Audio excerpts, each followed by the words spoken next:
आपण एक video tweet केला होता शेतकऱ्याचा आणि त्यानंतर त्यांनी आत्महत्या केली असंच म्हणताय। दुसरीकडे आज अजितदादांनी असं वक्तव्य केलं की शेतकऱ्यांना कर्जमाफी देऊ, जाहीरनाम्यात होतं योग्य वेळी कर्जमाफी देऊ।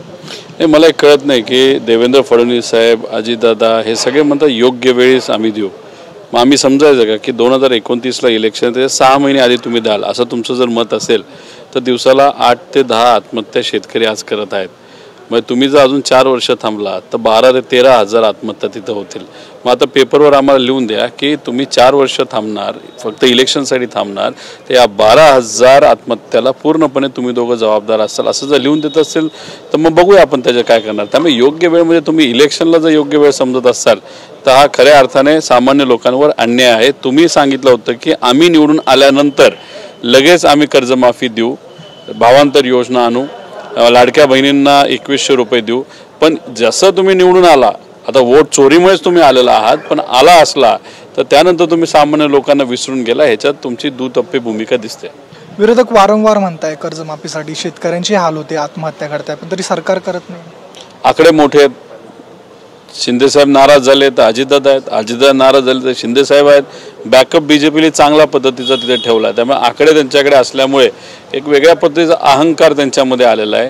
ते सामान्य लोकांना गृहीत धरत नाही, त्यांच्याकडे नेते आहेत, त्यांच्याकडे आमदार आहेत, हे जास्त त्यांच्यासाठी महत्त्वाचं आहे। लोकांची आज अडचण, आत्महत्या, नाहीतर आज जे काही माता भगिनींची सुरक्षिततेचा विषय, युवांना नोकऱ्या मिळत नाहीत, विद्यार्थ्यांचे अनेक प्रश्न आहेत, ह्याकडे मात्र ते सरसकट तिथं दुर्लक्ष करतात। तुम्ही दुसरं एक ट्विट केलेलं आहे, माणिकराव कोकाटे यांनी तुम्हाला मानहानीची नोटीस दिलेली आहे। हो, त्यांनी हास्यास्पद आहे, जर तुम्ही पूर्णपणे वाचलं त्याच्यामध्ये त्यांचं पद चुकलंय, माझं ट्विटर अकाउंट चुकवलं आहे, म्हणजे कोणाला त्यांनी घेतलं होतं हे मला सांगता येणार नाही।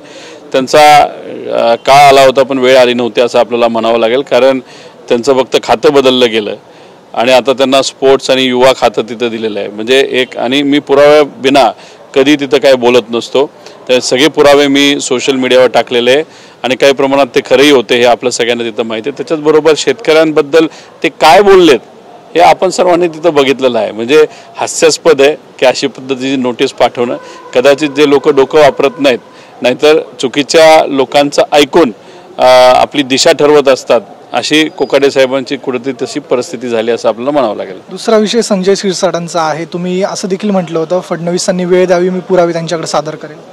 कसं असतं की पुरावे बघण्यासाठी एकतर तुम्ही बोललात ना, म्हणजे ठीक आहे तुम्ही अभ्यासू आहात, तुम्ही बोललात की पुरावे आहेत का, मी बोलतो ना आहेत माझ्याकडे, सोशल मीडियावर मी टाकलेले आहेत, आता असतील माझ्याकडे पुरावे तर तुम्ही बोललात ना, तर मग एकदा संधी द्या, मी तुम्हाला समजून सांगतो।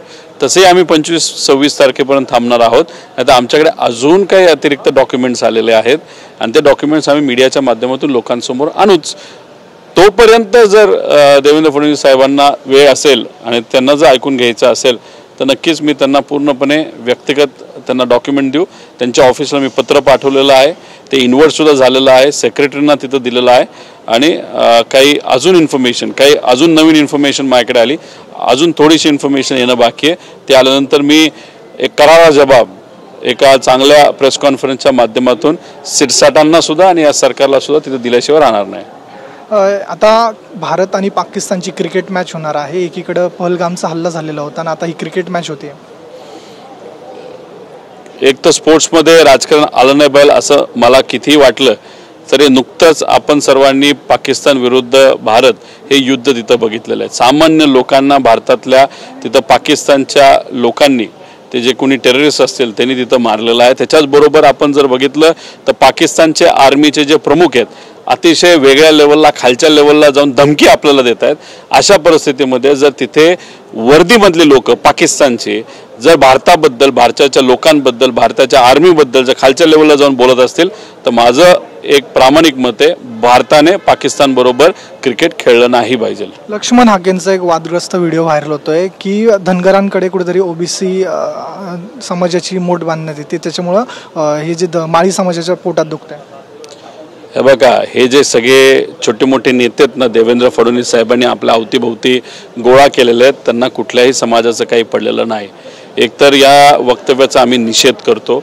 त्याच्याचबरोबर आपण जर बघितलं तर देवेंद्र फडणवीस साहेबांनी फक्त या लोकांचा, बहुजन समाजाच्या लोकांचा, त्याच्यामध्ये पडळकर असतील, त्याच्यामध्ये हाके असतील, अजून इतर काही असतील, राणे असतील, ह्या सगळ्या लोकांचा फक्त वापर केला आहे खालच्या लेवलला जाऊन स्टेटमेंट देणं, नाही तर पवारांच्या विरोधात बोलणं, नाही तर दुसऱ्या पक्षाच्या नेत्यांच्या विरोधात तिथं बोलणं, एवढंच काम या सर्व लोकांनी तिथं केलेलं आहे. आणि हे सगळे दुटप्पी भूमिका घेणार आहेत. आता राणेंच्या बाबतीत बोलायचं झालं तर पूर्वी काँग्रेसमध्ये असताना त्यांच्या भूमिका बघा, आत्ताच्या भूमिका बघा, पडळकरांच्या आधीच्या भूमिका बघा, आता BJP बरोबर. म्हणजे आधी तर ते म्हणत होते BJP जाणार नाही, काय झालं तर शपथ घेऊन बोलले होते, नंतर BJPत गेले. त्यामुळे काय झालंय की BJP या लोकांना वापरते, हे लोकांना कळत नाही. आणि याच्यात ते दुटप्पी भूमिका घेत असल्यामुळे अशा पद्धतीचे व्हिडिओ आता लोकांसमोर येतात. त्यामुळे लोकांनाच कळलेलं आहे ही लोक फक्त राजकारण आणि राजकीय पोळी भाजण्यासाठी तोंड उघडत आहेत, बाकी काय नाही. ते सुद्धा कोणाच्या तरी सांगण्यावर.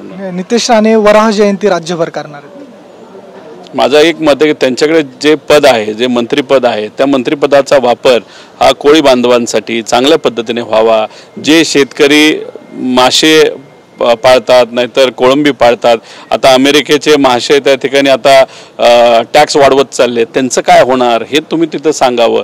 गरिबाच्या बद्दल ते जर बोलले आम्ही स्वागत करू, अभिनंदन करू, पण तो विषय सोडून पदाच्या बाबतीत बोलण्यापेक्षा त्यांना जे काही त्यांचे नेते सांगतात तेच ते बोलत बसतात. आणि कधी कधी कसं असतं की एकदा मीडियावरनं ते गायब झाले तर मीडियात परत यायचं कसं, काम तर ते कदाचित करत नसावेत, पण मीडियावर यायचं कसं, तर वादग्रस्त वक्तव्य करून मीडियावर यायचं हे कदाचित त्यांनी ठरवलंय, म्हणून अशा पद्धतीचे वक्तव्य ते करतात. खासदार सुनेत्रा पवार संघाच्या कार्यक्रमात गेले होते, त्याचं मुख्यमंत्री देवेंद्र फडणवीसांनी समर्थन केलेलं आहे. संघ ही काय रिस्ट्रिक्टेड नाही आहे म्हणे.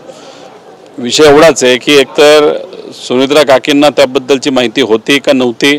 बऱ्याच वेळा काय असतं की इथं जाऊ तिथं जाऊ, चला आमच्याबरोबर जाऊ, असं काकी तिथं गेले असाव्यात. आणि त्याच्याचबरोबर आपण जर बघितलं, जेव्हा आपण एखादी भूमिका घेतो ती फक्त दुटप्पी भूमिका नसावी असं आमच्या सगळ्यांचं तिथं मत आहे. एका बाजूला पुरोगामी विचार आहे जो आम्ही सर्वजण सांभाळतो. चव्हाण साहेबांना शिवशाहू फुले आंबेडकरांचा विचार हा पुरोगामी विचार आहे. प्रतिगामी म्हणजे RSS हा तो विचार आहे. त्यामुळे RSSच्या विचाराबरोबर आपण जर जात असू, एकतर सरकारमध्ये तुम्ही असाल तर त्याचा अर्थ तुम्ही समर्थन करताल त्या प्रतिगामी विचाराचा.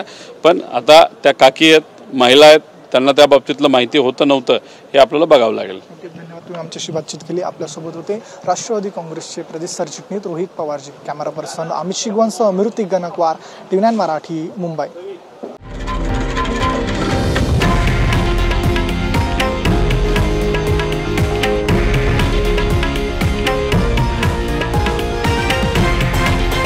हे आहे देशातील नंबर 1 न्यूज नेटवर्क आणि आपण पाहत आहात TV9 मराठी, एकमेव.